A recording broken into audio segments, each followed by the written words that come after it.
Il est 7 heures, on va appeler la réunion à l'ordre. Quelqu'un qui fait une motion pour adopter l'ordre du jour, proposé par Hector, appuyé par Danny. Tous en faveur, indiquant en disant oui. Contre? Motion adoptée. Y a-t-il des items sur l'agenda qui pourraient vous mettre dans un conflit d'intérêt? Ensuite, présentation en nouveau point. 4, adoption des procès-verbaux. 4.1, le 21 mars 2018, réunion régulière du Conseil. Y a-t-il des erreurs ou des omissions? Moved by Danny, seconded by Carl. All in favor indicate by saying aye. Contrary, nay. Motion carried. 4.2, le 4 avril 2018, réunion du comité du Conseil. Y a-t-il des erreurs ou des omissions?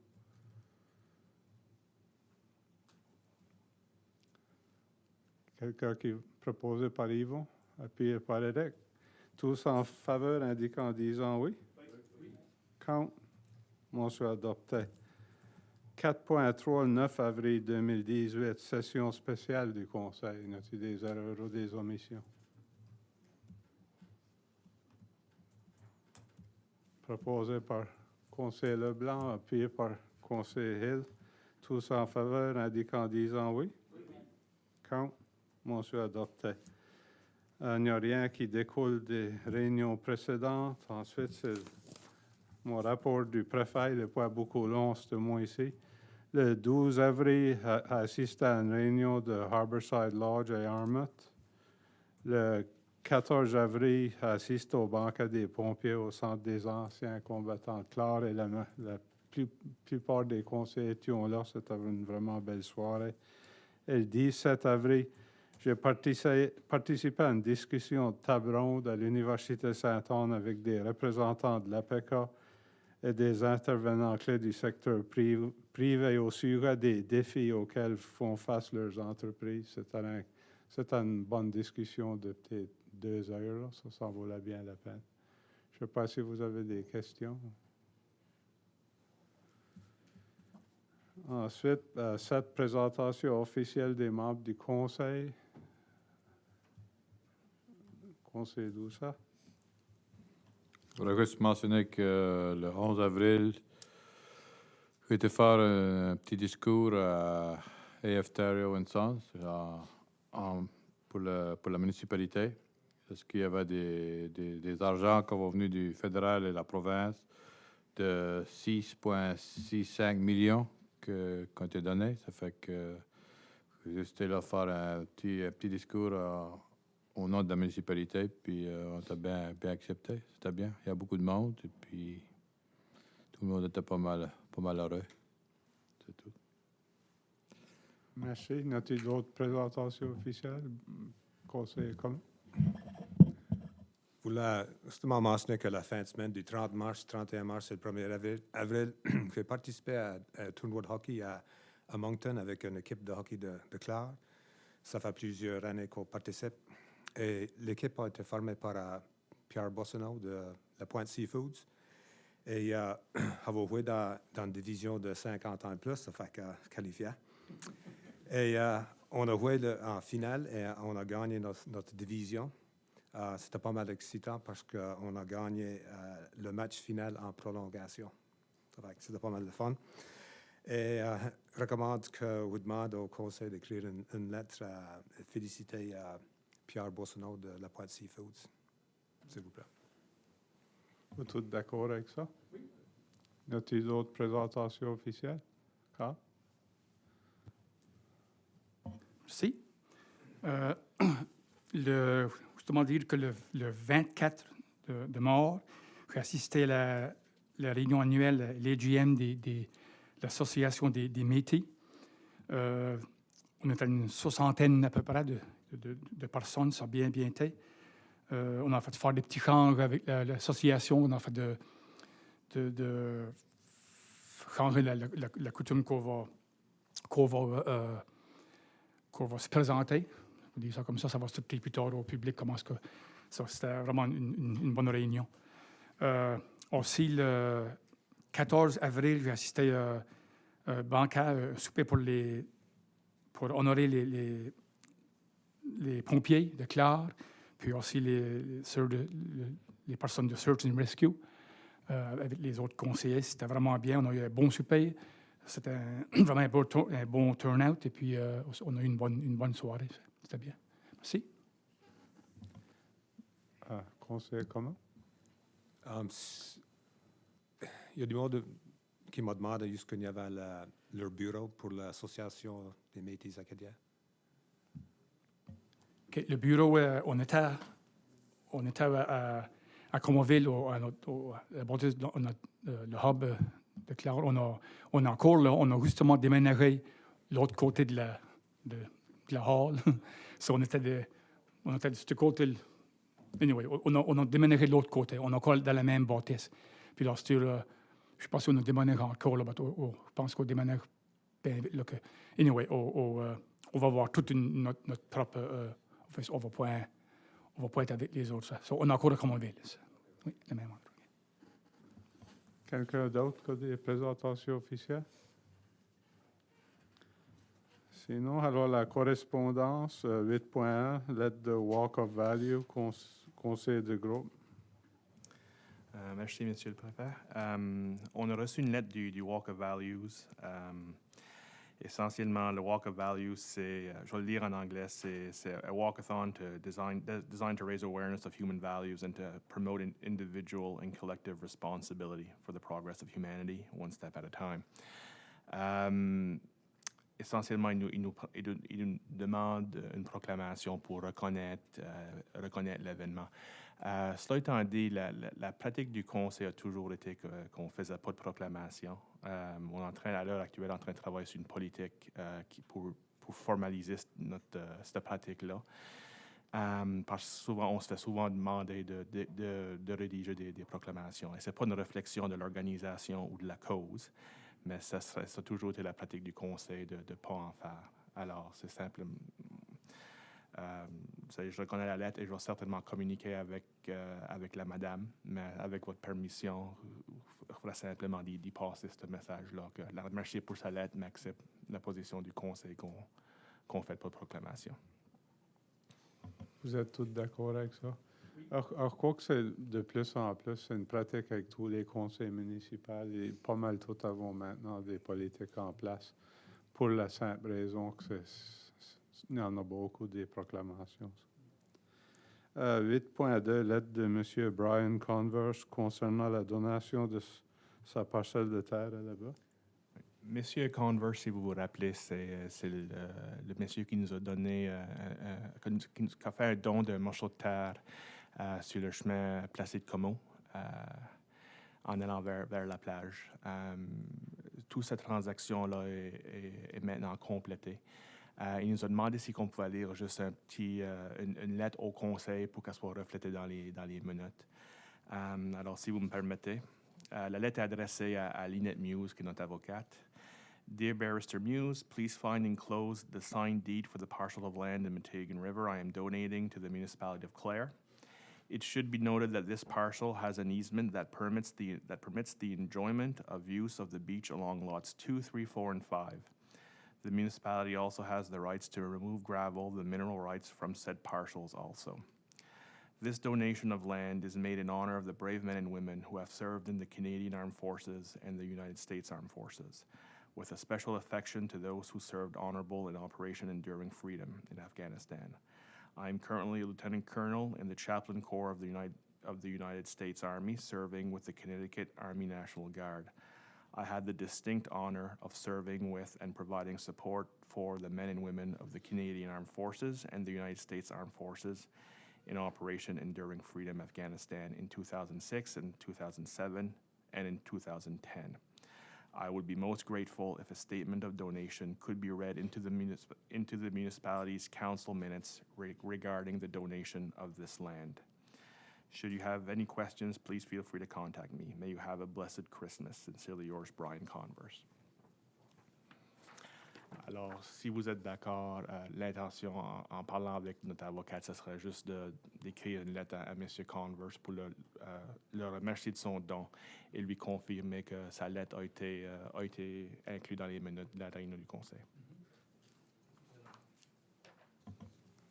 Ensuite, lettre 8.3, lettre de Council of Canadians, Angela Gillis.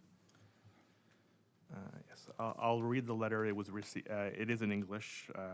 Dear Warden LeBlanc, thank you so much for taking the time to meet with us during the Nova Scotia Offshore Drilling Worth the Risk speaking tour organized by the Council of Canadians and the Campaign to Protect Offshore Nova Scotia the week of March 19th. Late last week, we learned that BP's rig is now on its way to one of the lease sites and is expected to arrive shortly. After leaving Bay Bulls, Newfoundland on Thursday, the West Aquarius received approval from the Canadian Nova Scotia Offshore Petroleum Board to enter Nova Scotian waters. We helped issue a media release to express concern with this. The information that investigative journalist Antonia Huaz shared from her experience in investigating BP's Deepwater Horizon spill and the knowledge of the risk to the fisheries shared by Collins Prowl really highlighted what could happen if a catastrophic spill were to occur. This information, along with the perspectives from Michael Paul in Halifax and Peter Puxley in Shelburne and Lunenburg, certainly clarified that for a small number of jobs and minimal royalties, offshore drilling is not worth the risk. If you are not able, with the rapidly changing situation, we'll have more follow-up soon. In the meantime, here are some ideas for you to get more involved, to have your voice heard. Write a letter expressing your concerns about offshore drilling as they relate to community protection of the coastal environment, saving the multi-billion-dollar tourism and fishing industries, etc. We suggest that you ask that the permits for BP's project be retracted and that the project be stopped, and send that letter to Minister of Environment and Climate Change, Catherine McKenna, Prime Minister Justin Trudeau, and Nova Scotia Premier Stephen McNeil. If you are comfortable sharing that letter with local media, we encourage you to do so. Sign our petition calling for a moratorium on offshore oil and gas in Nova Scotia and a stop to the changes proposed in Federal Bill C-69, which would give greater powers around the environmental assessment process to the offshore petroleum boards. Please sign and share this as well.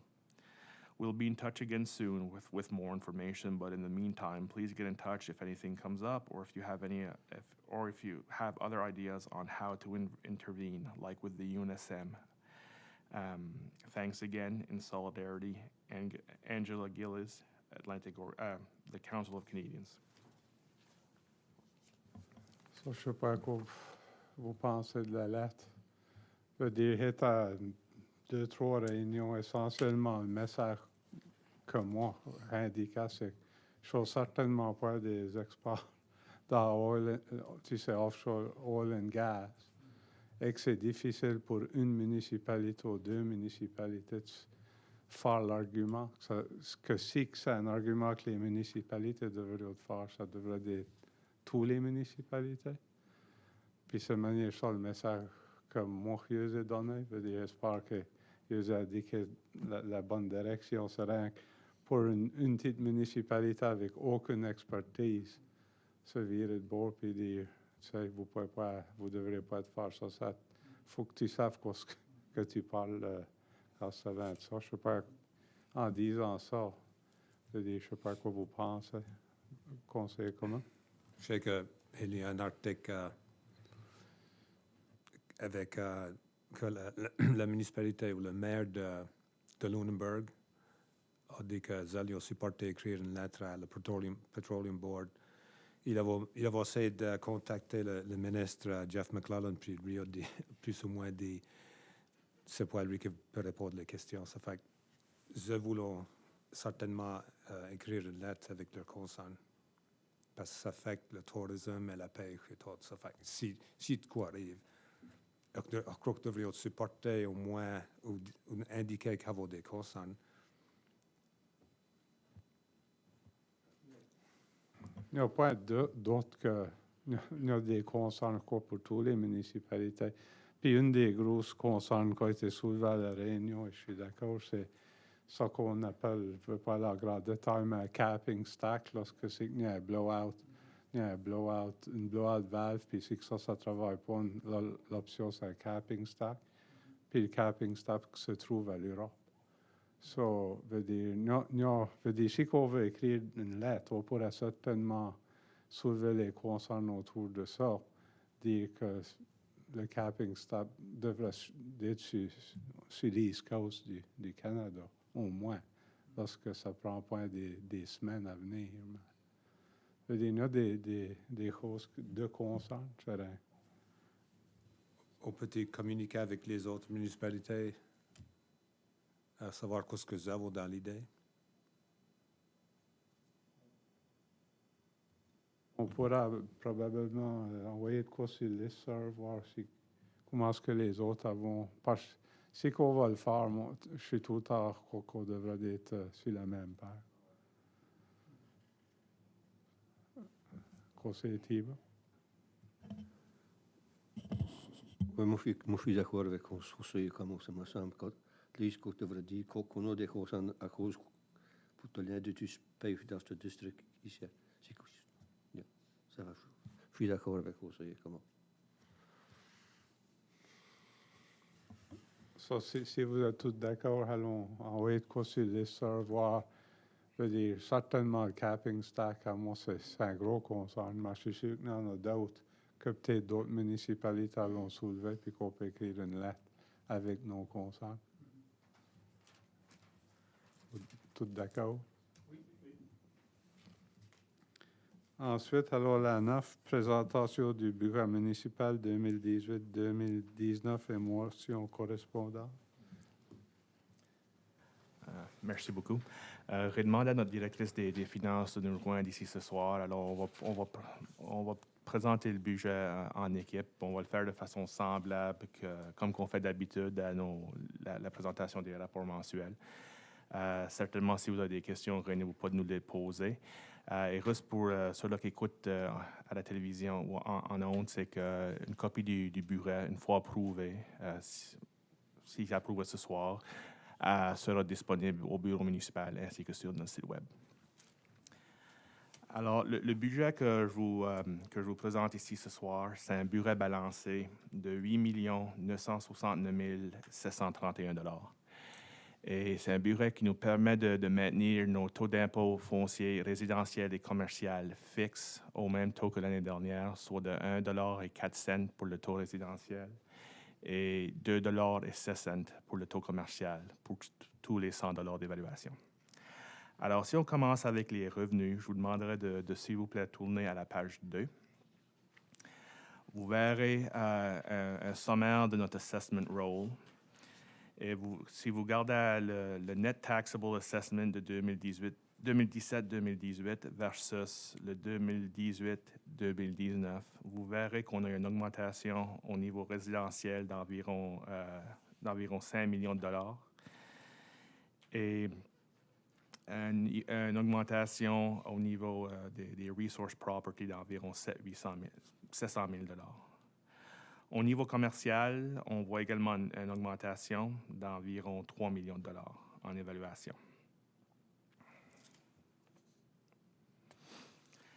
Et c'est important de noter ici que, d'après nos calculs, pour tous les 1 cent d'augmentation qu'on fait à nos taux d'impôt foncier, ça résulte dans une augmentation en revenus de 57 000 $, 57 335 $, juste pour le mettre en contexte.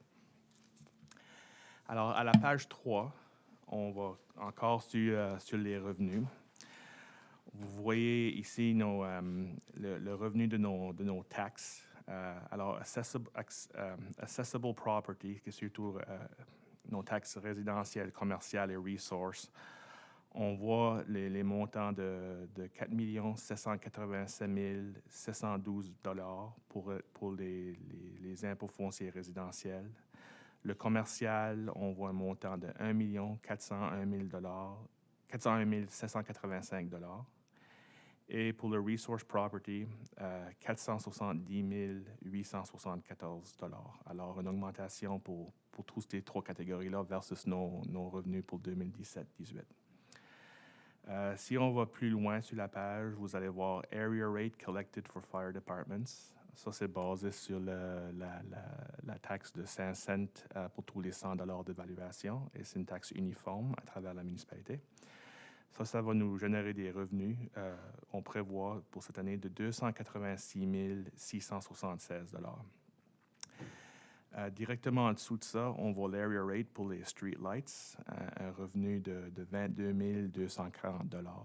Et ça, c'est un in and out qui veut essentiellement dire qu'il y a une dépense correspondante plus loin dans le budget du même montant.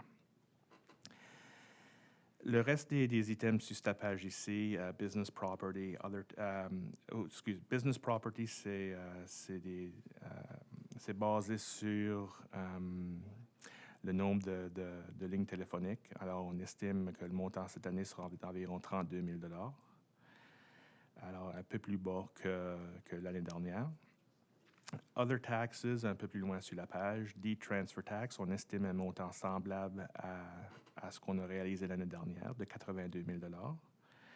Pour ce qui est de nos systèmes d'égout, ça c'est basé sur les mêmes nombres, le nombre actuel d'unités qui utilisent présentement ce service-là, et basé sur les taux par district, sur de 200 $ ou dans le cas de la Pointe de l'Église et Meteghan Center, 185 $. Pour un total de revenus de 7 286 276 $. Au bas de la page, vous allez voir une catégorie Grants in lieu of taxes et différents items qui font partie de cette catégorie-là. Ces chiffres-là sont surtout basés, c'est des chiffres qui nous sont donnés par la province. Ce n'est pas quelque chose qu'on calcule, c'est un montant qu'on reçoit. Et encore là, ces chiffres-là sont basés sur l'assessment roll de la municipalité pour 2018-19. Alors, total grants in lieu of taxes, 157 976. À vous des questions? Sinon, on va aller à la page 4. Encore sous la catégorie revenus, services provided to other governments. Ça, c'est le premier item là, c'est notre landfill ou nos tipping fees. On prévoit 310 000 $ pour la prochaine année fiscale. Other revenue from own sources, building and development permits. Si vous regardez nos résultats pour l'année dernière, on a ramassé 32 825 $. C'était une bonne année en termes de construction. De ce qu'on sait de nos résultats jusqu'à date cette année et des projets qu'on sait qui s'en viennent sur l'horizon, on estime une autre bonne année en termes de construction. Alors, on a mis un chiffre de 30 000 $ pour l'année. Subdivision application fees, vous allez voir qu'on a mis 0 cette année. C'est pas à cause qu'il n'y aura pas de subdivision qui se font faire dans la municipalité, c'est qu'on va simplement changer la manière dont on fait affaire. Avant, la municipalité, essentiellement, on était un intermédiaire entre la compagnie qui faisait les subdivisions et le client ou le résident. Alors, l'argent rentrait, on le collectait et on faisait certain de le payer. Alors, c'est encore une fois un in and out. On a changé la manière qu'on opère cette année. Alors, les transactions vont maintenant se faire directement entre la compagnie et le client. La municipalité ne sera pas impliquée dans ces transactions-là. C'est pour ça que vous voyez la catégorie comme étant 0. Un peu plus bas, fines, RCMP. L'année dernière, on a vu une augmentation en termes d'amendes. Le chiffre total arrive à 31 696. Alors, nous, pour l'année qui s'en vient, on prévoit, on a fait une prévision de 30 000 $ pour l'année. Et il y a un lien intéressant, vous allez le voir un peu plus loin dans le budget au niveau prosecution services. À cause que le montant d'amende ou le fine revenue est rentré, il y a eu plus d'amendes cette année. Le prosecution services, qui est une dépense pour la municipalité, a également monté, plus que cela qu'on avait budgété. Normalement, la relation, c'est c'en est une de 50 %. Alors, si tu as 30 000 en amende, tu auras normalement comme un 13-14 000 en prosecution services. C'est pas tout à fait 50-50, mais c'est proche assez. Les loyers au centre médical de Clare, pas grand changement là. C'est encore basé sur 6 médecins ainsi que la Health Authority et quelques autres locataires. Tout autre est essentiellement stable en termes de nos autres édifices dans lesquels on loue de l'espace.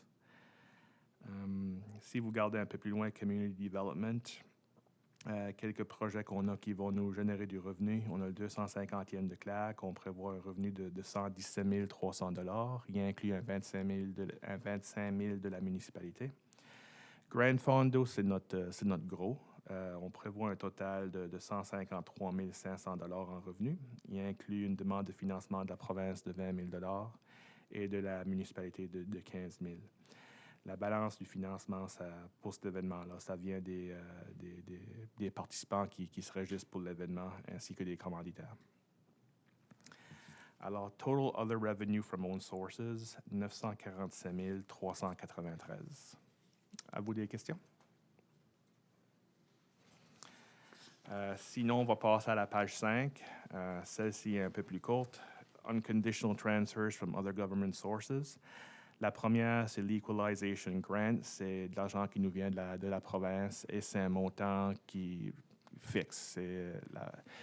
Il a été fixé à ce montant-là pour les dernières au moins, je pense, 3-4 années. Alors, ce n'est pas quelque chose qu'on voit beaucoup de changements.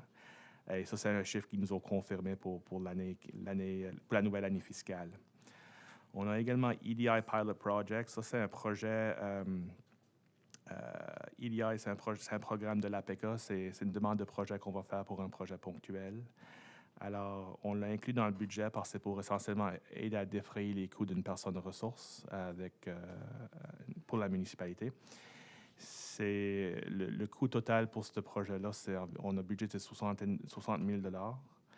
Et l'EDI nous permettrait d'aller chercher 75% du projet. Alors, à la page 6, qui est la page suivante, vous allez voir une dépense correspondante de 60 000 $. Mais, et sur la page 5, vous voyez le revenu de 75% ou 45 000 $. Et le projet pour que le projet aille de l'avant, ça va être dépendant si on reçoit le financement de l'APEC. Alors, total unconditional transfers from other government sources, 268 087 $. Alors, la prochaine page, à la page 6, on commence avec les dépenses prévues pour l'année. Low Income Exemptions and Appeals, on est en train de prévoir un chiffre un peu plus élevé que l'année dernière, à 94 000 $. Alors, une augmentation d'un peu moins de 4 000 $. Pour ce qui est des dépenses du conseil, les council honorariums, on a augmenté ce montant-là de 1,1 %, qui est le cost of living pour l'année, selon Statistique Canada. Pour ce qui est des frais de déplacement et les conférences, on a gardé le même montant qu'on avait budgété l'année dernière, alors 30 000 $. Mais on sait que normalement, dans le passé, en tout cas, les dépenses du conseil n'ont jamais arrivé au plein 30 000. L'année dernière, par exemple, le total dépensé par le conseil en déplacement et en conférence était de 20 019 $. Alors, on sent bien à l'aise avec les 30 000 $. Et les frais de traduction pour les réunions du conseil, on budgète normalement un 12 000 $ pour ce service-là. Au niveau des salaires pour le personnel administratif, alors moi-même, mon assistant, la directrice des finances, la préposée aux impôts, la préposée à la comptabilité, 2 employés saisonniers qui nous aident avec la préparation des taxes. Alors, ça, c'est quelques semaines de travail par an qui nous aident avec ça. Et on a également budgété pour une personne au niveau des communications. On prévoit des dépenses salariales de 363 506 $. Si vous regardez un peu plus loin sur la page EDI Pilot Project, vous allez voir la dépense correspondante de 60 000 $ que j'ai parlé plus tôt. Plus bas, item 21285, General Repairs. On a budgété un peu plus haut cette année à 12 000 $ pour la simple raison qu'on a des travaux à faire à l'édifice pour être compliant avec le Fire Code. On estime que ces travaux-là vont nous coûter environ 5 000 $, qui voudrait dire qu'on aurait 5 000 $ pour autres travaux qu'on ne va pas capitaliser, mais qui seront faits comme partie de nos opérations. Plus loin dans cette même catégorie, 21294, Promotional Materials and Advertising. Vous allez voir là une grosse augmentation versus ce qu'on a dépensé, ce qu'on a budgété l'année dernière. La raison pour laquelle, c'est qu'on a inclus un 10 000 là pour des vidéos promotionnelles. C'est quelque chose qu'on avait discuté auparavant avec le conseil ainsi que le personnel et qu'on avait jugé bon. C'est quelque chose qu'on pense qui peut nous servir, qui peut bien nous servir. Alors, ça serait essentiellement une série de 3 vidéos, living here, working here et visiting here, quelque chose du genre. Et ça, c'est quelque chose qu'on juge qui serait... On a vu d'autres municipalités le faire et c'est quelque chose qu'on a jugé important. Workers' compensation, je le souligne tout simplement parce que vous allez voir à travers le budget ici des différents départements qu'on a une baisse dans notre workers' compensation. Nos taux ont descendu cette année comparé à l'année dernière. Et ça, c'est à travers tout le budget. Plus loin, au bas de la page, Election Plebiscite Boundary Review. Le UARB hearing, comme vous le savez, va s'annoncer, va avoir lieu jeudi prochain, le 26 avril. Il y a quand même des préparations à faire pour ce hearing-là. Il y a inclus du travail additionnel par Stantec, notre avocate. Alors, on a budgété une somme de 5 000 $ et basé sur la discussion que j'ai aujourd'hui avec Stantec et avec notre avocate, on va arriver, ça va nous coûter, c'est pas mal certain que ça va nous coûter au moins ça. Mileage Training and Conferences, on a budgété 25 000 cette année, ça c'est pour le personnel et c'est pas mal, c'est consistant avec ce qu'on a budgété l'année dernière. Insurance Property Liability, on a une petite hausse dans nos taux d'assurance pour la municipalité. On a également ajouté des assurances additionnelles sur quelques-unes de nos infrastructures. Et Grants to Organizations, on a budgété 40 000 pièces pour Grants to Organizations, qui amène le total pour Total Government Services à 1 335 487 $. Et je pense à ce point-ci, je vais céder la parole au préfet pour annoncer les récipients du Grants to Organizations pour cette année. Excusez. Pour les Grants to Organizations, le premier, c'est projet APG, 2 780 $. Puis ça, c'est avez-vous approuvé ça dans le bureau de l'année passée? C'est la deuxième partie. Ça avait été financé sur 2 ans, conditionnel sur qu'il ait la balance du funding. Claire Frogger's 4x4, 1 000 $, puis avons placé ça comme un sponsorship de l'événement. Société acadienne de Claire, 3 000 $. Projet engageons nos citoyens, on a déjà parlé à des réunions du conseil.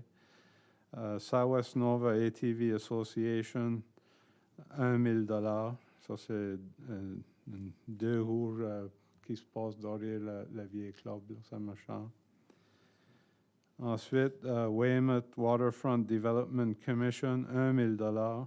C'est Chasing Champions de Sam Langford Story. Avons Bay St. Mary Animal Society pour 2 763 des Modular Kennel. Clare Bluegrass Association, 2 000 $ pour des tables de pique-nique, il y en a 8. Avons Association canadienne pour l'intégration communautaire Sledge Hockey Clinic. Avons pas de montant fixe là-dessus, mais Récréation fait travailler avec le groupe parce que le conseil semblait que c'était un beau programme et voulons le faire avancer. Bushido Key Karate Club, 1 000 $ pour de l'équipement. La Baie en Roi, 3 040 $ pour de l'équipement. L'Association Sentier de Clare Rails to Trails, 3 000 $ pour des enseignes et du maintenance. Ils faisaient un beau travail là. La Fanfare régionale de Clare, 1850 pour de l'équipement. Et Metegan Park Development Association, 812 $ pour un enseigne nouveau au parc. Ça, je dirais que ça, c'est les grants pour un total de 22 245 $. Avez-vous des questions par rapport à la page 6? Non? OK. À la page 7, Protective Services, le premier, c'est RCMP Administration. Et ça, c'est basé sur 7 membres de la GRC, un total de 1 123 798. Et ça, c'est des chiffres qui nous sont fournis par la GRC. Vous pouvez voir là au niveau de Prosecution Services, comme je mentionnais plus tôt, en 2017-2018, il y avait une grosse variance entre ce qu'on avait budgété et ce que ça nous a coûté. Et la manière qu'ils nous facturent, c'est qu'on reçoit seulement les factures à la fin de l'année fiscale. C'est calculé par corps, à tous les corps, mais ils nous envoient seulement la facture une fois que l'année fiscale est terminée. Alors, on vient d'apprendre de ce montant-là cette semaine. Alors, on a ajusté le budget en conséquence. Corrections, ça aussi, c'est un chiffre qui nous est fourni par la province. Ce n'est pas quelque chose qu'on détermine nous autres-mêmes. Dans Other Law Enforcement, Animal Control, ça c'est un montant fixe, sinon le contrat qu'on a avec l'SPCA Nouvelle-Écosse. C'est 1 800 $ par mois. Si vous gardez l'actuel pour 2017-2018, c'est 17 215. C'est à cause que ce n'était pas pour une année complète. C'était un peu plus que 9 mois. Pour ce qui est des casernes de pompiers, les fire department, on a ici le breakdown de qu'est-ce qu'on leur offre au niveau du financement opérationnel. Alors, les 8 casernes ou les 8 départements, on propose un total de 269 429. Au-delà de ce montant-là, on donne un 5 000 $ pour du Level 1 training. On budgète également un montant de 5 500 pour Member Appreciation. C'est pour le banquet qui vient d'avoir lieu la semaine dernière. On est en train de prévoir de faire une évaluation cette année de nos départements, plus spécifiquement au niveau de leurs équipements. Alors, ça, on a budgété un montant de 15 000 $ pour ça. Et finalement, les services partagés ou shared services. Ça, c'est surtout comme par exemple les licences de radio. Il y a un air compressor qui est ici à Petit-Ruisseau, mais qui est servi par plusieurs différents départements. Alors, c'est des services et des équipements partagés. Alors, ça mène, au niveau opérationnel, ça mène le total à 301 929. Au-delà de ça, il y a les coûts capitaux pour les départements. Alors, l'area rate que je vous avais parlé plus tôt qui nous génère 286 676 en revenus. De ce montant-là, on a un paiement en capital de 100 000 $ qu'on fait à un des prêts. Et il y a de l'intérêt pour un 16 866 qui nous laisse avec un 116 477 $ à investir dans nos départements pour des équipements. Pas beaucoup de change au niveau de IMO. Et pour Building Inspections and Services, encore là, c'est pas mal statu quo là aussi. La plus grosse différence dans ce département-là, c'est qu'on a vu une réduction de salaire. On a le même nombre d'employés, simplement c'est à cause qu'on a des employés qui ont moins de seniorité, qui viennent de commencer. Alors, c'est pour ça qu'on voit une petite diminution en salaire comparativement à l'année dernière. Senior en sécurité, on a budgété 37 054 $, qui est une augmentation de 1,1 % sur la contribution de l'année dernière. Et ça, on est dans notre 3e année d'un contrat de 3 ans.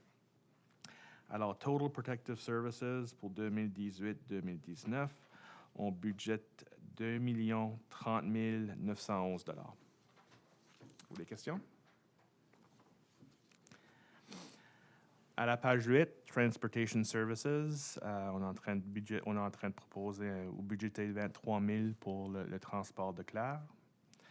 Streetlights Area Rate, c'est 22 240, mais comme j'ai souligné plus tôt, ça c'est un in and out, alors il y a un même montant en revenus. Le Community Cleanup Program, qui est un programme qu'on a lancé il y a quelques années, qui est très populaire et on est en train de budgéter 10 000 $ cette année, encore une fois, qui est exactement le même montant qu'on a budgété l'année dernière. Pour un total en Transportation Services de 96 240 $. Pour ce qui est nos paiements de dette, on a également ici 125 000 qui est notre paiement pour le centre médical, qui est le 10e paiement ou année 10 hors d'une hypothèque de 20 ans. Et un autre prêt pour les casernes de pompiers, un paiement de 53 333 vers le principal. Puis ça, c'est année 5 de 15. Vous avez des questions? À la page 9, Environmental Health Services. Pas grand changement ici comparé à l'année dernière. Si vous regardez en haut de la page, vous allez voir une nouvelle catégorie, Public Works Garage, Billy Cove. Avec la construction de la nouvelle caserne des pompiers à Saint-Bernard, la municipalité va prendre possession de l'ancien édifice ou de l'ancienne caserne. On estime au niveau d'hydro et de chauffage que ça va nous coûter environ 4 000 $ par an. Ça, c'est basé sur ce que ça coûtait aux pompiers qui occupaient la salle. Alors, c'est des coûts assez réalistes. Nous autres, on va s'en servir tout simplement pour du rangement de nos équipements de Public Works. Alors, c'est pas quelque chose qu'on va avoir besoin de chauffer trop ou qu'il y aura trop de dépenses en électricité. C'est simplement pour ranger nos équipements. Au niveau des systèmes de nos usines de traitement des égouts, pas grand changement là. La seule que je soulignerais peut-être un petit peu, c'est la pointe de l'église au niveau de l'hydro. Vous allez voir qu'on est en train de budgéter un peu plus haut cette année. Ça, c'est à cause qu'on a changé notre système de purification. On a changé d'un système qui était à base de chlore ou de chlorine à un système qui est UV, ultraviolet. Mais à cause de ça, les lumières sont en fonction 24 heures par jour, 7 jours par semaine. Alors, ils consomment un peu plus d'électricité. Au niveau de supplies et repairs, il y a également une bonne augmentation là aussi comparé à l'année dernière. Ça, c'est à cause, il y a des dépenses qu'on a remis à cette année. C'est des dépenses opérationnelles, mais c'est des dépenses qu'on est obligé de faire cette année. Alors, il y en a quelques-unes d'entre autres, c'est des one-off pour cette année, mais c'est quelque chose qui doit être opérationnalisé et pas capitalisé. Alors, on est en train de budgéter 11 500 pour cette usine-là. Pour le reste, Billy Cove, pas vraiment de changement comparé à l'année dernière. Et pour nos assurances, c'est quand même assez stable comparativement à l'année dernière.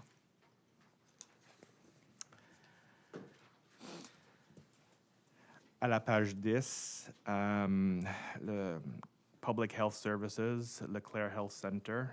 Au niveau des salaires, on voit des augmentations là, prévues pour cette année, basées selon nos échelles salariales. Vous allez voir dans l'item 25513, Nightingale Clinic License, on voit une bonne augmentation là de 8 100 $ à 25 000 $. C'est à cause que cette année, on nous dit qu'on doit changer à un nouveau système. C'est quelque chose qui se fait pas seulement dans notre centre, mais à travers les autres centres dans la province. On estime que le coût va être quand même pas mal de plus cher que ce qu'on paie à l'heure actuelle. Alors, on a budgété un 25 000 $ pour nous permettre de faire ce changement-là. On sait qu'il y a des programmes qui ont été lancés par la province qui permettent de défrayer des coûts, parmi autres le coût pour ce nouveau système-là. Alors, une fois qu'on sera capable, on va faire une demande pour nous aider à défrayer ces coûts-là. Pas grand change à part ça. Si on regarde plus loin sur la page Maintenance and Repairs 25570, vous voyez qu'on est en train d'augmenter on prévoit une augmentation d'environ 12 000 $. Encore là, on sait qu'il y a des travaux qui ont besoin d'avoir lieu pour Fire Compliance. Et la réalité, c'est que c'est quand même un assez nouvel édifice, mais elle est beaucoup utilisée, il y a beaucoup de trafic. Et à cause de ça, il y a toujours des réparations qui ont besoin d'être faites. Alors, on sent qu'avec ce montant-là, on va être bien correct pour effectuer les réparations qui sont nécessaires. Et ça inclut le servicing de notre nouveau système de chauffage à travers Train. Si vous regardez plus loin sur la page au niveau du recrutement des médecins, on a budgété un 15 000 $ cette année pour continuer avec nos efforts de recrutement. Low Income Seniors Housing, l'année dernière, le montant actuel, c'était 35 448 $. Ça, c'est un montant qui nous est dit par la province. On reçoit la facture et c'est quelque chose qu'on doit payer. Malheureusement, on ne sait pas le montant avant plus tard cet été. J'ai parlé avec la Housing Commission la semaine dernière et on me dit que le plus tôt qu'on va savoir le montant exact va être au mois de juin. Alors, on est en train d'estimer à 40 000 $. On pense qu'on sera bien avec ça, mais il n'y a pas de garantie. On a vu une fois, il y a quelques années, que le montant, pour une raison ou une autre, avait spiké. Et c'était 45 000 $, si je ne me trompe pas. Mais ça, ce n'est pas la norme. Alors, on espère qu'avec le 40 000 $, qu'on sera bien. Alors, Total Public Health Services, 681 848 $.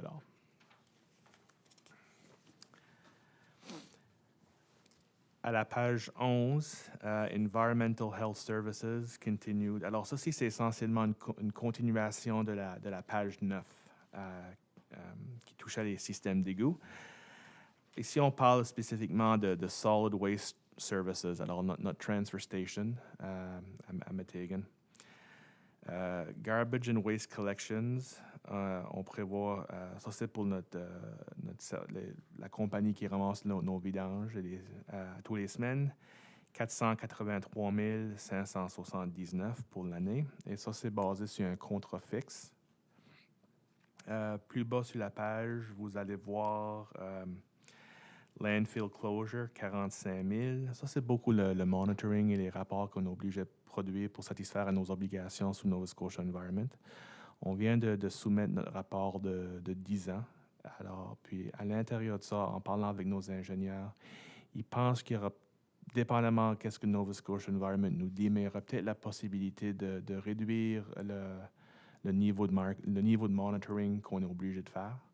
On va toujours en faire, mais à cause que ça fait 10 ans et que tout semble bien aller, d'après les tests qu'on a reçus, il y aura peut-être façon de relaxer un peu cette exigence-là qui va se traduire par des économies pour la municipalité. Mais pour l'instant, on ne le sait pas encore. Alors, on a budgété 45 000 pour maintenant. Queen's Tipping Fees, il y a une petite augmentation là. Là, on a plus de volume, numéro 1.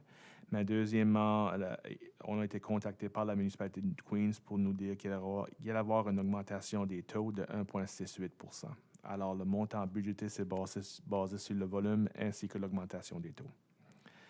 Solid Waste Schedule, ça, c'est surtout les green cards. On a plusieurs green cards dans la municipalité qui commencent à être vieilles. Il y en a plusieurs qui datent de presque 20 ans.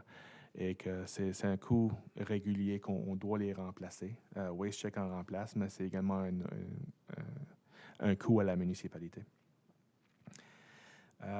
Au niveau des salaires, une augmentation là, surtout au niveau, si on regarde de ce qu'on avait budgété 2017-2018, c'est une augmentation de 1,1 % et les augmentations à l'échelle salariale. Le niveau actuel était un peu plus bas, à 116 667. Ça, c'est en raison d'un employé qui était sur un congé de maladie. Alors, il y avait du EI qui rentrait là-dedans. Alors, ça réduit nos dépenses en salaire l'année dernière. On espère que ça ne sera pas le cas cette année. Et plus loin sur la page, WasteCheck, notre contribution annuelle de WasteCheck, basée sur la formule qui est acceptée par les municipalités qui sont membres, 23 433 pour l'année. Alors, Total Environmental Health Expenditures, 1 465 940. Et encore une fois, ça, c'est une combinaison de la page 9 et la page 11. À la page 12, Environmental Planning and Zoning Planning. Ça, c'est surtout au niveau notre Planning Committee, mais également des sessions de consultation qu'on fait à travers la communauté et d'autres plans qu'on travaille dessus. Alors, on a budgété un montant de 6 000 $ cette année. Subdivision Regulations, comme je dis, ça, c'est une dépense qu'on pense qu'il y a quelques items qui doivent être payés au cours de l'année, souvent au cours du premier quart, qu'on va pouvoir se clairer. Mais dorénavant, cette catégorie-là sera zéro. Bylaw Review, c'est quelque chose qu'on est en train de faire. C'est un exercice qu'on a commencé l'année dernière et qui se fait encore. On est continuellement en train de faire la révision de nos bylaws pour les moderniser, pour en ajouter si nécessaire. Alors, on a budgété un montant de 5 000 pour cette année, basé sur le montant actuel qui a été dépensé l'année dernière. Et watershed planning, pour cette année, il n'y a rien de prévu. En termes de Environmental Development Services, le Regional Enterprise Network, le REN, il est inclus dans cette catégorie-là. 45 621, ça c'est un montant fixe basé sur une formule qui a été acceptée par tous les municipalités membres du REN. Alors ça nous a été confirmé pour cette année. Alors, sous Environmental Development, on voit un total de 149 338 $.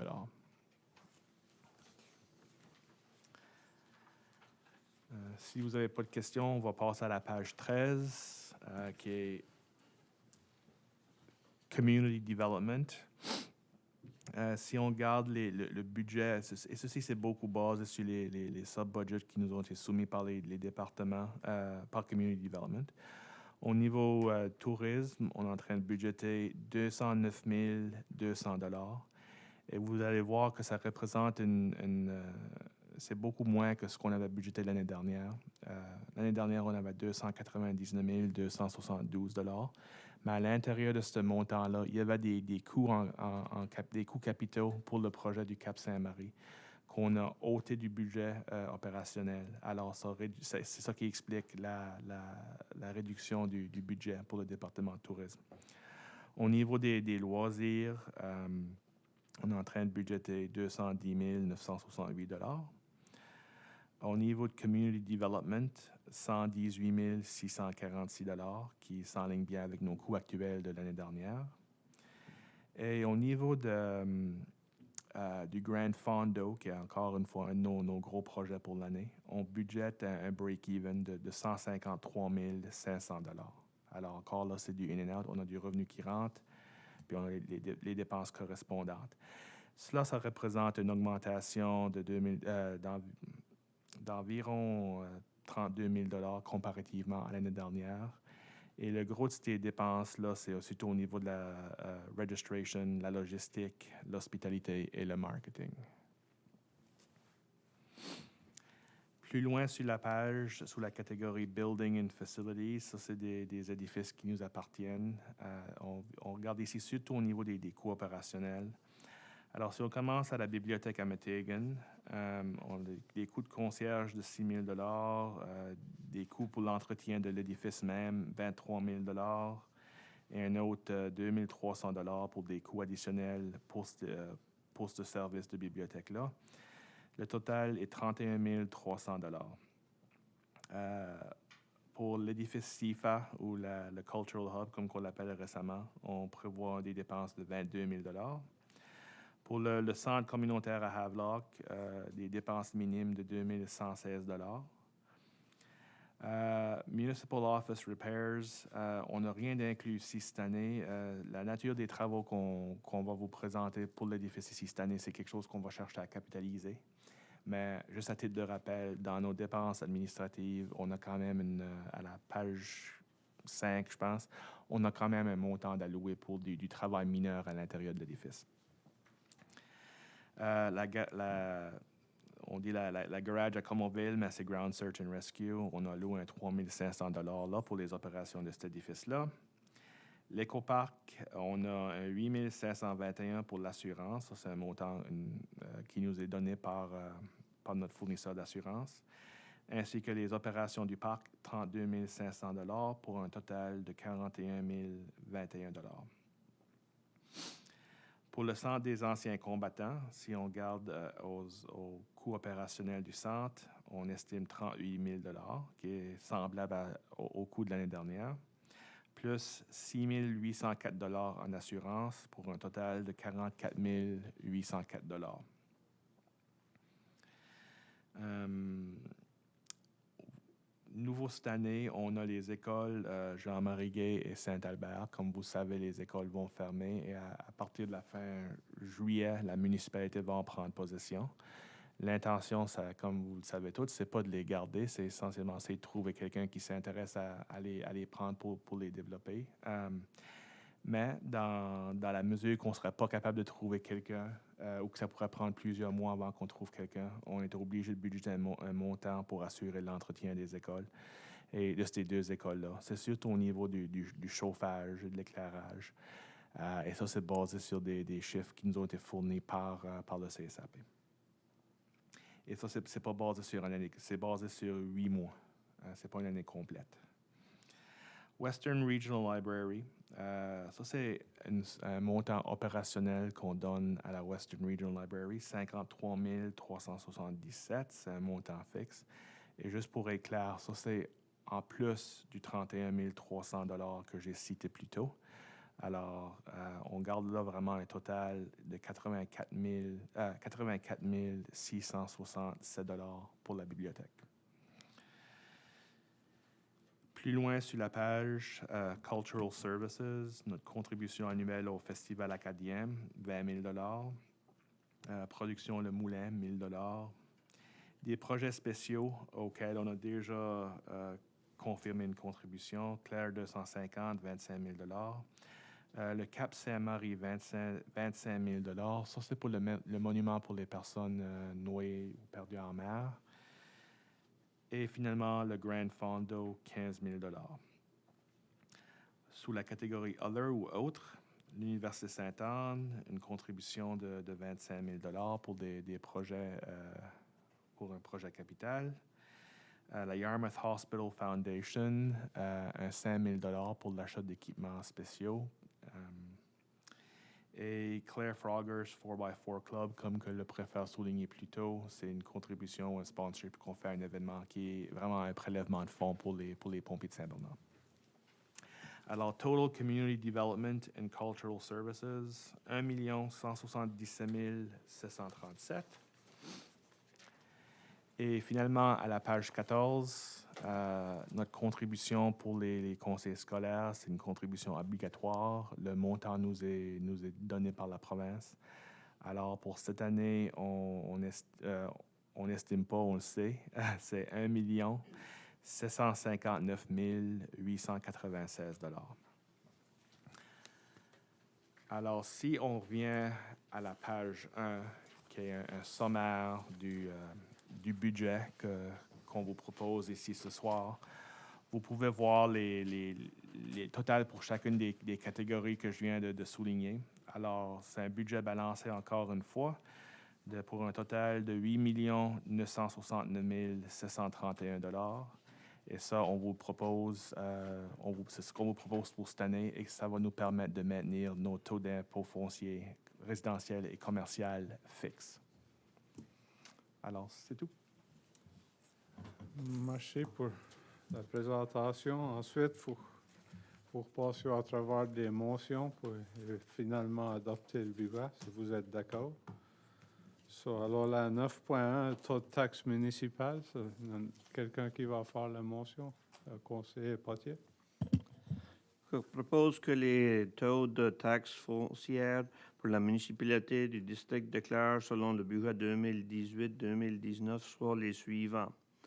Pièces et 4 cents par 100 pièces d'évaluation pour le taux résidentiel, même taux que les 4 dernières années, et 2 pièces et 6 cents par 100 pièces d'évaluation pour les taux commerciaux, le même taux que les 4 dernières années. Quelqu'un qui appuie ça? Appuyé par le conseiller Thibault. N'as-tu de la discussion sur la motion? Tous en faveur, indiquant en disant oui. Oui. Contre? Motion adoptée. Alors là, 9.2, frais de service pour les systèmes d'égout. N'as-tu quelqu'un conseiller comment? Je propose que les frais de service des systèmes d'égout municipaux pour l'année fiscale 2018-19 soient pour Meteghan, 180 $ par unité, centre de Meteghan, 200 $ par unité, la butte, 200 $ par unité, Pointe de l'Église, 185 $ par unité, et Anse des Bénévaux, 200 $ par unité. Quelqu'un qui appuie ça? Appuyé par Danny. N'as-tu de la discussion sur la motion? Tous en faveur, indiquant en disant oui. Oui. Contre? Motion adoptée. 9.3, taux des lumières au trottoir. Quelqu'un qui va faire la motion? Conseiller Hill? I move that the 2018-2019 rates for the streetlights be set as follows. Highway 1 and Patrice Road, Church Point, $50.27. Highway 1, Little Brook and Camoville, $31.61. Highway 1, Soniaville, $44.97. Highway 1, Matagan River, $47.48. Placide Camo Road, Matagan River, $59.95. Highway 1 and Peter Dugal Road, Matagan, $31.16. John Thibodeau Road, Matagan Center, $821.04. Highway 1, St. Bernard and Bellows Cove, $17.24. Quelqu'un qui va appuyer la motion? Sous-préfet Doucet. N'a-t-il de la discussion sur la motion? Tous en faveur, indiquant en disant oui. Contre. Motion adoptée. 9.4, date pour paiement et début de l'intérêt. Quelqu'un qui va conseiller Thibault? Ton micro, s'il vous plaît. Je propose que la date pour les paiements des taxes soit le 31 juin 2018 et que l'intérêt soit fixé autour de 1,5% par mois, comme l'année dernière, commençant le 1er août 2018. Quelqu'un qui appuie la motion? Appuyé par le conseiller Deveau. N'a-t-il de la discussion sur la motion? Tous en faveur, indiquant en disant oui. Contre. Motion adoptée.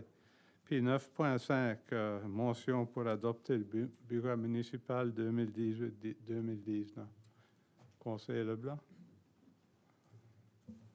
Je propose que le budget municipal 2018-2019 de la municipalité du district de Clare soit approuvé tel que présenté le mercredi 18 avril 2018.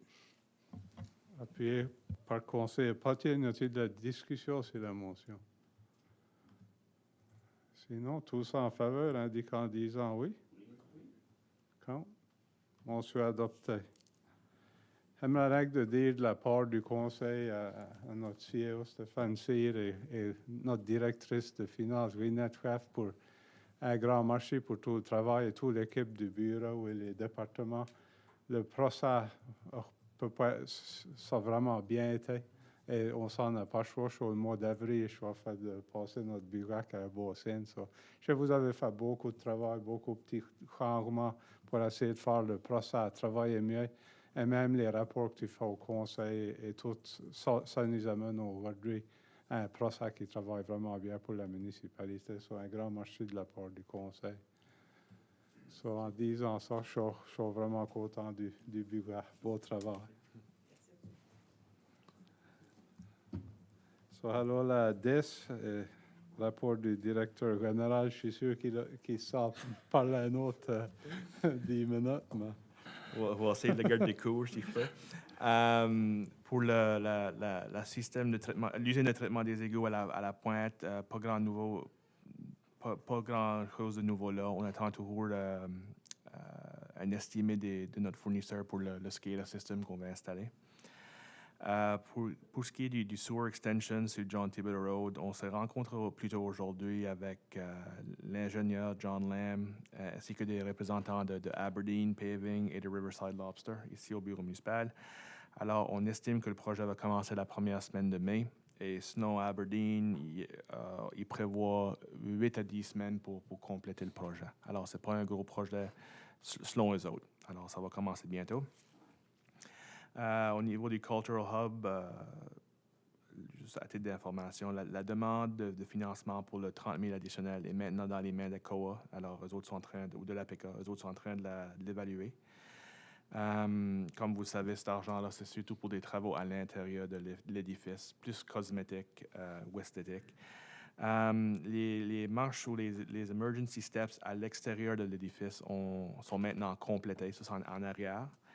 Puis, on travaille toujours pour le signage à l'extérieur, au chemin, là, pour développer, avoir des prix, mais développer un design pour ça, qui va avec le style de l'édifice.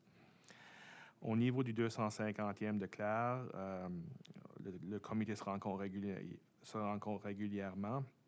On va voir une augmentation au niveau d'activité, surtout à partir du mois de mai, avec le printemps qui arrive, on le souhaite. Mais les activités qui sont prévues vont surtout, ils vont ramper up, comme on dit en bon français, à partir du mois de mai. Mais juste à titre d'information pour le conseil, le projet de la grosse coque à Billy-Bois Cove, on a reçu un total de 4 soumissions des artistes de la région pour la coque. Il y en a 2 qu'on a éliminés tout de suite, mais on a invité des soumissions plus détaillées avec des estimés des coûts de 2 des artistes. Alors, je pense, on leur a donné, 3 semaines à nous revenir avec des soumissions plus détaillées. Mais alors, aussitôt qu'on a des nouvelles et un design qu'on peut vous présenter, on vous fera part de ça. Puis, on attend toujours des nouvelles de la province par rapport à notre demande de financement. On a fait une demande auprès du Bureau des affaires acadiennes pour un 35 000 $ pour nous aider à défrayer les coûts du Clair 250e. Et on est optimiste, mais on n'a pas eu de nouvelles encore. Pour le fort au Cap-Saint-Marie, juste à titre d'information, ou un rappel plutôt, l'ouverture officielle du parc a été confirmée pour le 17 mai à 4 heures de l'après-midi et le député fédéral Colin Fraser va y assister. L'enseigne pour la route 101 a été fabriquée et l'installation est censée avoir lieu au mois d'avril. Pour ce qui est du monument des personnes noyées en mer, l'engraving est en train de se faire avec Heritage Memorial et tout avance bien. Alors, il y aura pas, selon ce qu'on me dit, il n'y aura pas de problème pour rencontrer l'échéancier ou avoir le monument en place pour l'annonce ou l'ouverture du 17. Et finalement, les panneaux interprétatifs sont complets et ont arrivé. Ils ne sont simplement pas installés encore, mais on va s'assurer qu'ils seront installés avant l'ouverture du 17. Le Billy-Bois Cove Development Commission, je me suis rencontré avec les représentants de la commission le 22 mars et le 10 avril pour discuter de leur projet, et surtout au niveau des coûts opérationnels qui pourraient augmenter. Qu'est-ce qui va être l'impact du projet proposé sur les coûts opérationnels? Alors, on a eu certaines informations, il en reste d'autres à rentrer. L'évaluation du bateau de Jean Béliveau ainsi que les œuvres d'art reliées au bateau a maintenant été complétée. Alors, on a reçu les informations pour ça, mais on n'a pas su l'estimer de notre fournisseur d'assurance encore. On sait qu'est-ce que le bateau vaut, on sait qu'est-ce que les œuvres d'art valent, mais on ne sait pas encore le coût pour les assurer. Alors ça, j'espère avoir ça bientôt. Une fois qu'on a ces informations-là, on sera en position pour revenir au conseil pour vous parler davantage du projet, pour voir comment procéder de là. La caserne des pompiers à Saint-Bernard, encore là, le travail avance très bien. On me dit que tout le plumbing, l'underground plumbing, l'inspection a été complétée. Comme vous avez vu, les murs des truck bays ont été montés. Les trusses pour les truck bays sont arrivés et seront installés sous peu. La fournaise en propane, à base de propane, a été commandée. Je me suis rencontré avec Irving, qui est le fournisseur qui a été choisi pour ceci, suite à des estimés reçus de 2 autres fournisseurs de la région. Et oui, comme j'ai dit plus tôt, le projet avance très bien et la deadline il ne semble pas avoir d'inquiétude qu'ils vont pouvoir rencontrer la deadline du 31 juillet. Alors, ça avance très bien. Pour ce qui est du Centre des anciens combattants, comme vous savez, on est en train de garder à monter un projet pour réinvestir dans cet édifice-là à travers des programmes d'infrastructure qui allaient être lancés par le gouvernement fédéral et la province de Nouvelle-Écosse. L'entente bilatérale entre le Canada et la Nouvelle-Écosse a été signée le 10 avril 2018. Alors, ça représente 828,5 millions de dollars en enveloppe budgétaire pour ce programme-là sur 10 ans. Ça étant dit, l'entente est signée, mais le mécanisme pour faire demande au projet n'est pas en place encore. Alors, on attend toujours. Ça, c'est la province qui a le contrôle de ça.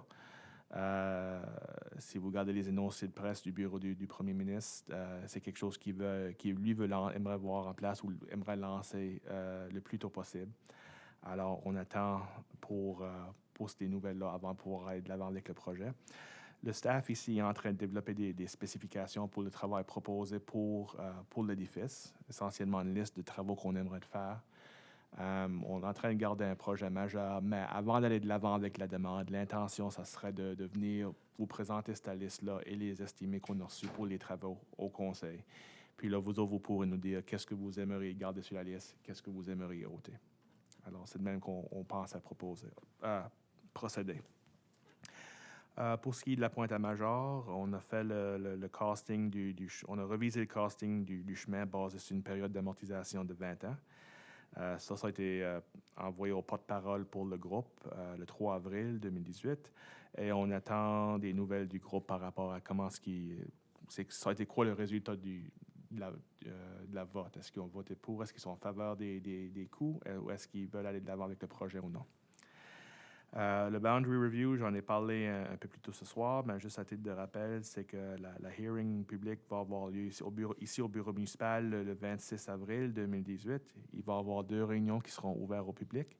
La première réunion va être à 1h de l'après-midi et la deuxième réunion sera à 7h du soir si nécessaire. La UARB me dit qu'il se réserve le droit d'annuler la réunion à 7h du soir s'il juge que ce n'est pas nécessaire. Alors, ça, ce n'est pas quelque chose qu'on a le contrôle dessus, mais pour l'instant, il y a 2 réunions de prévues.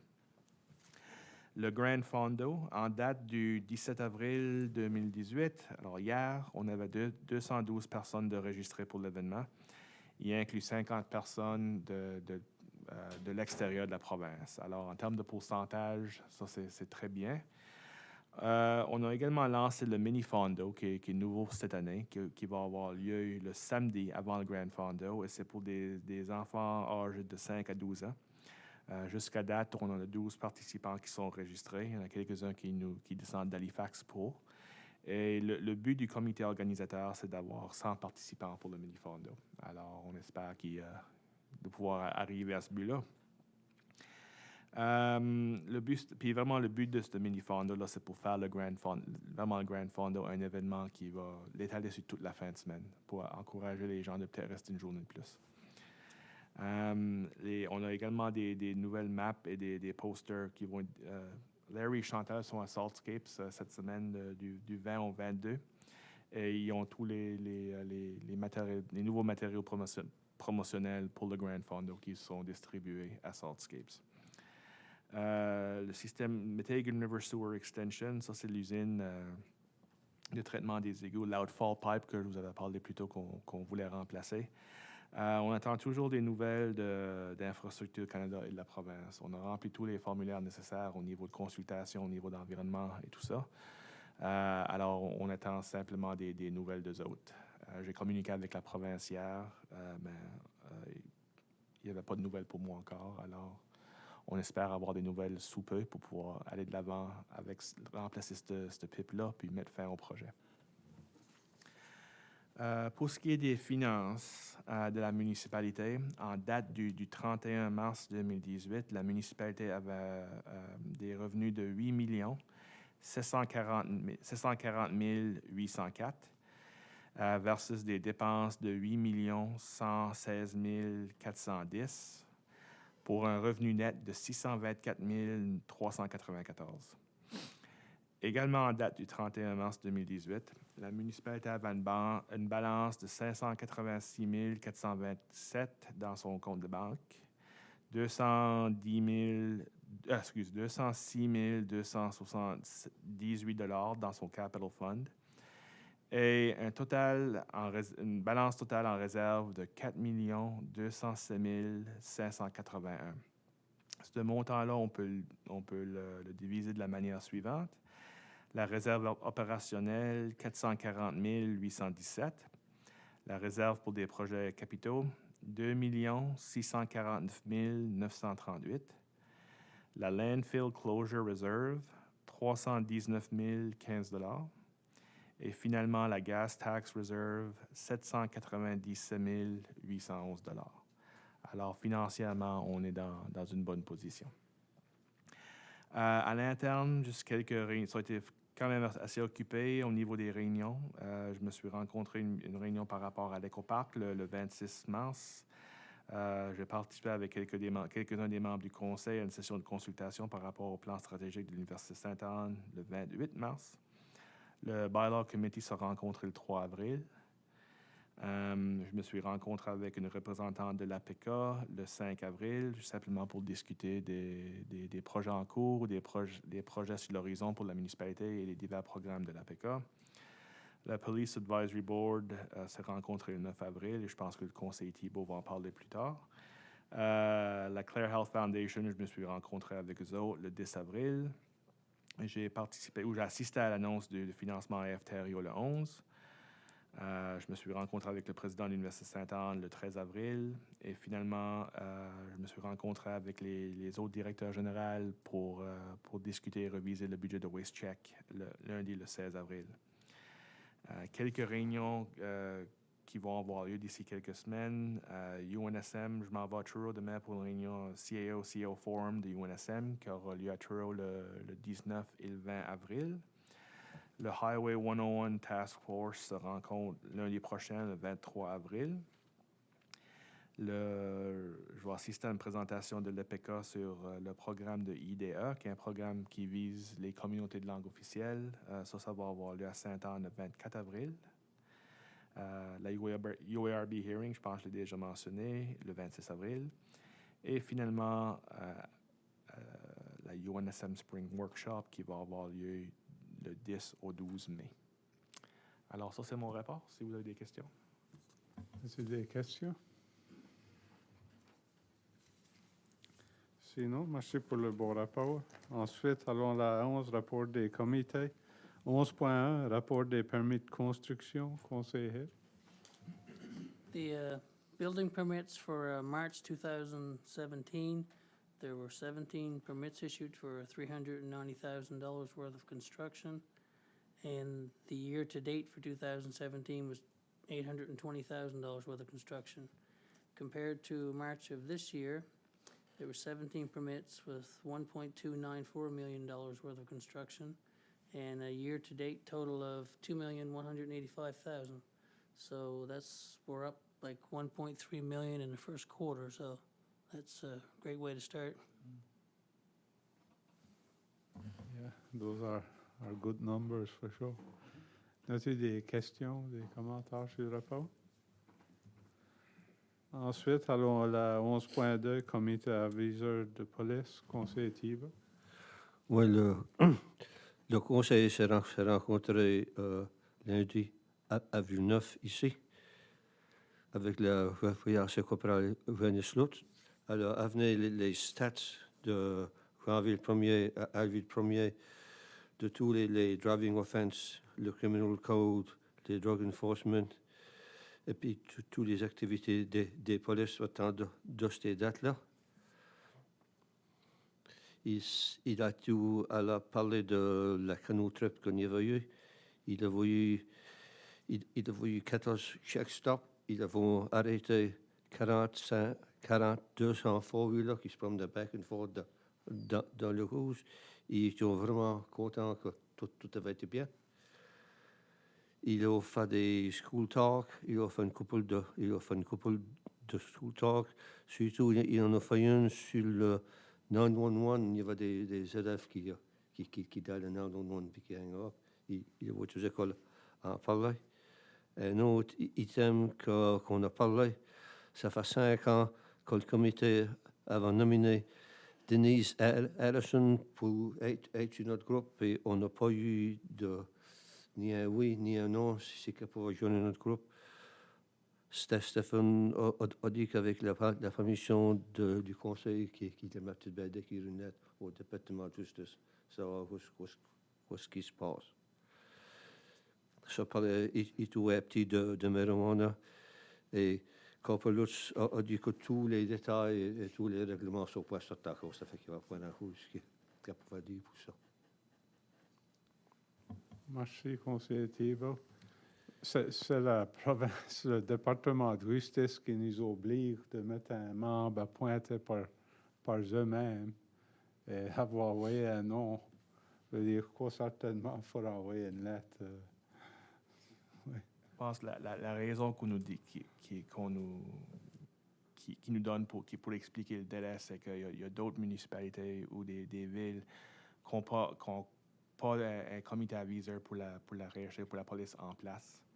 Alors, il est en train de nous dire qu'ils mettent la priorité sur ces comités-là. Le consensus autour de la table, c'était que malgré tout ça, 5 ans, c'est quand même beaucoup. Alors, il faudra essayer de voir si on peut faire avancer ce dossier-là. Ça prend une lettre au secteur communiqué avec eux, c'est plus ou moins ça. Non, on pourra envoyer peut-être une lettre officielle pour de la part du conseil, si vous êtes tous d'accord. Y a-t-il des questions? Sinon, alors la 12 nouvelles affaires, 12.1, motion pour approuver les dépenses en capital pour les départements d'incendie pour 2018-2019.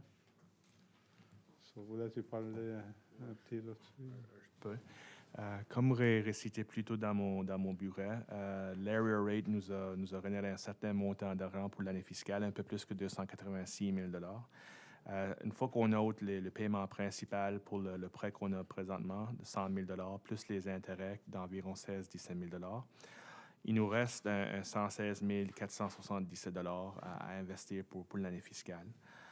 Les départements nous ont soumis une liste des achats qu'ils aimeraient faire au cours de l'année. On a évalué la liste et on vous en a fourni une copie ce soir. Ce qu'on propose d'acheter est indiqué sur la liste comme étant approved by council, malgré qu'on sait que ça ne l'est pas officiellement encore. Mais on vous approuve des achats, on vous recommande des achats pour 106 251 pour la prochaine année fiscale, qui veut dire qu'on aurait un peu moins que 10 000 un peu plus que 10 000 de reste dans le budget ici pour des imprévus, ou à la fin de l'année, si cet argent-là est encore là, pour les réinvestir pour faire descendre le prêt un peu plus vite. Alors, c'est ce qu'on vous propose ici ce soir. Y a-t-il quelqu'un qui va faire la motion? Conseiller Deveau. Merci. Je propose que le conseil de la municipalité du district de Clare approuve les dépenses en capital pour les départements d'incendie proposés pour 2018-2019 tels que présentés.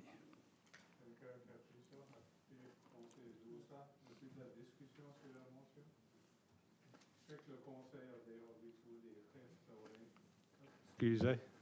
Y a de la discussion sur la motion? Je sais que le conseil a vu les chiffres aux réunions par avance. Ce n'est pas du nouveau pour vous autres. Êtes-vous prêts pour la question? Oui. Tous en faveur, indiquant en disant oui? Oui. Contre? Motion adoptée. 12.2, motion pour affecter le financement opérationnel des services d'incendie 2018-2019. Tu n'as pas reçu? Oui. Encore une fois, ça, c'est semblable à ce qui a été discuté dans le budget. Vous voyez sur la spreadsheet qui vous a fourni le montant qu'on propose d'allouer pour chaque département cette année, en 2018-2019. Ça, c'est basé sur le montant qu'on avait accordé l'année dernière, mais on l'a ajusté de par 1,1% pour refléter le coût de la vie. Alors ça nous amène à un total de 269 429. En plus de ça, il y avait l'évaluation ou l'étude qu'on propose à faire de 15 000, la formation Level 1 Training de 5 000 Member Appreciation, qui est le banquet, 5 500 et finalement les services partagés de 7 000 pour un total de 301 929 qui est proposé pour cette année. Y a-t-il quelqu'un qui va faire la motion? Conseiller Leblanc? Je propose que le conseil de la municipalité du district de Clare affecte le financement opérationnel des services d'incendie 2018-2019 tel que proposé, suite à l'évaluation des états financiers des départements d'incendie pour 2017. Quelqu'un qui appuie ça, appuyé par conseiller Hill. N'a-t-il de la discussion sur la motion? Tous en faveur, indiquant en disant oui? Count. Motion adopté. 12.3, motion pour écrire une lettre à la UNSM identifiant les priorités du Conseil pour 2018. Et ça, on va parler au comité du Conseil. Essentiellement, l'item que le Conseil s'est penché le plus dessus, c'est Extended Producer Responsibility, EPR, qui pourrait amener certainement un gros montant, une somme d'argent à la municipalité. So, y a quelqu'un qui va faire la motion? Conseiller? I move that the council for the municipality of the District of Clare write a letter to the UNSM identifying extended producer responsibility as its priority for the 2018, amongst the choices provided by UNSM, and strongly underscoring that although previously identified as a priority by council in 2017, rural high-speed internet nevertheless remains a top council list of priorities for the 2018 onward. Appuyé par le conseiller Thibault, y a-t-il de la discussion sur la motion? Sinon, tous en faveur, indiquant disant oui. Count. Motion adoptée. 12.4, motion pour écrire une lettre au département du transport et du renouvellement des infrastructures soulignant les préoccupations du Conseil concernant la sécurité routière sur le chemin de l'allée des Blacks. Conseil comment? Moi-même et conseiller de Vaud, on a été approchés par des résidents sur le chemin de l'allée des Blacks. En ce qui concerne la vitesse et la sécurité des personnes en marchant sur la route, il y a des endroits à côté du chemin, il y a peut-être 2 pieds de large qu'on peut marcher. C'est pas vraiment sécuritaire. Si une voiture park and throw, ça pourrait être pas mal dangereux. C'est beaucoup à pic, le bord du chemin, ça s'appelle le shoulder, là, c'est pas large. Ça prend des guardrails au Quarac que nous autres, on croit que ça sera nécessaire. Et les résidents avaient des concerns avec les voitures qui vont pas mal vite. Ça fait qu'on demande au conseil d'écrire une lettre à Transportation Infrastructure pour faire une évaluation des concerns qui ont été soulevés. Veux-tu en faire une motion? Oui.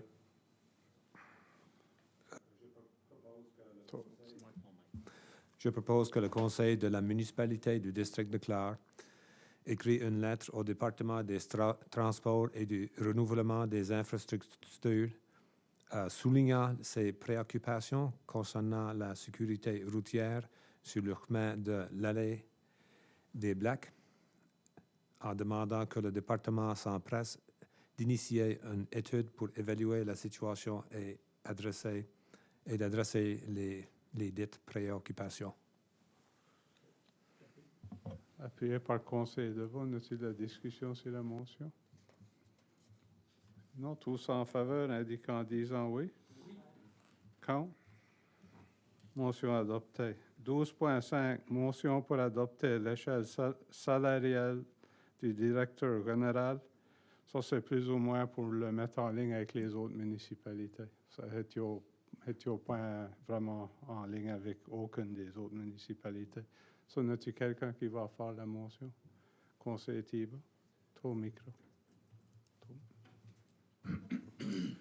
Je propose que le conseil de la municipalité du district de Clare adopte l'échelle salaire suivante pour le poste du directeur général à compter du 1er avril 2018 et que le salaire du directeur actuel, M. Stephen C., soit fixé au niveau 5 de cette échelle ou 110 000 $ pour l'année fiscale 2018-2019, rétroactive le 1er avril 2018. Niveau 1, 96 000 $. Niveau 2, 92 000 $. Niveau 3, 18 000 $. Niveau 4, 104 000 $. Niveau 5, 110 000 $. Niveau 6, 114 000 $. Niveau 7, 118 000 $. Et niveau 8, 122 000 $.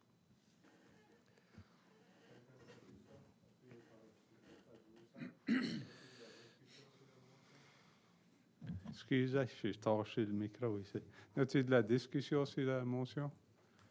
Comme Kirkby, ça nous met en ligne avec nos voisins. Je veux dire, ça ne nous met certainement pas sur plus haut que les autres. So, voilà dire ça. Pour la question? Tous en faveur, indiquant en disant oui. Contre. Motion adoptée. 12.6, motion pour modifier l'arrêt municipal numéro 8. Un arrêt municipal concernant les déchets solides, première lecture. Conseil, comment? Je peux dire quelques mots, puis si le directeur régional veut ajouter, ça sera correct. On s'est rencontré les membres du Bylaw Committee avec le directeur Stéphane Cyr pour examiner la bylaw, l'arrêté municipal concernant les déchets solides. Et on avait quelques recommandations, quelques changes qu'on a remis de porter. Ça fait que, en parlant avec Stéphane Cyr plus tôt, les changes ont été faits. Il y avait seulement quelques changes, c'était rien de gros là. Ça fait que, et c'est pour mieux répondre à nos besoins de notre municipalité, de notre communauté. Ça fait qu'on est content avec les changes qui ont été faits et on est prêt à passer le règlement à la première lecture. Voulais-tu... Oui? Juste pour suivre là-dessus, le règlement, c'est un règlement qui a été développé par WasteCheck avec l'intention que tous les municipalités qui font membre de WasteCheck adopteraient l'arrêté municipal ou une version semblable à ça. En revisant le document, la réalité, c'est que la municipalité Clare est en train de faire le gros de ce qui est inclus dans le document. Nos résidents sont déjà en train de le faire. Ça le formalise un peu plus. Comme le conseil, comme on a soulevé, le Bylaw Committee s'est rencontré, on l'a revisé. On l'a également fait reviser par notre avocate Lynette Muse, juste pour s'assurer qu'au niveau légal, que tout était bien. Et les commentaires qu'on a reçus de Mme Muse, c'était que c'était une bonne bylaw. Elle n'avait pas vraiment pas de concern avec. Elle a suggéré quelques petites révisions. Encore comme le conseil, comme on dit, c'était rien de majeur. C'était juste au niveau de surtout comment c'était rédigé. Alors, ça recommande, ou selon elle, c'est une bonne bylaw. Et après, elle ne voit pas vraiment le problème avec. Alors, je voulais simplement rajouter ça. Y a-t-il quelqu'un qui va faire la motion? Conseiller Potier? Je propose que la municipalité du district de Clare fasse la lecture du règlement municipal numéro 8, modification numéro 0801-2018, un règlement municipal concernant les déchets solides et que les règlements municipaux soient lus pour la première fois par son titre seulement. Quelqu'un qui va appuyer ça? Puis, conseiller Deveau, n'a-t-il de la discussion sur la motion? Tous en faveur, indiquant en disant oui. Oui. Contre. Motion adoptée. Alors, conseiller Potier, il faut que tu lises la... Règlement municipal numéro 8, modification numéro 0801-2018, un règlement municipal concernant les déchets solides. Merci. Ensuite, pour le monde qui est aux ondes, 13 sessions à huis clos. On a 2 items à huis clos. Financement d'un programme, puis l'éco-parc. Bonsoir à tout le monde. Ça prendra une motion pour aller à huis clos proposée par sous-préfet Doussa, appuyée par conseiller Leblanc. Tout ça en faveur, indiquant en disant oui. Contre. Motion adoptée. Bonsoir.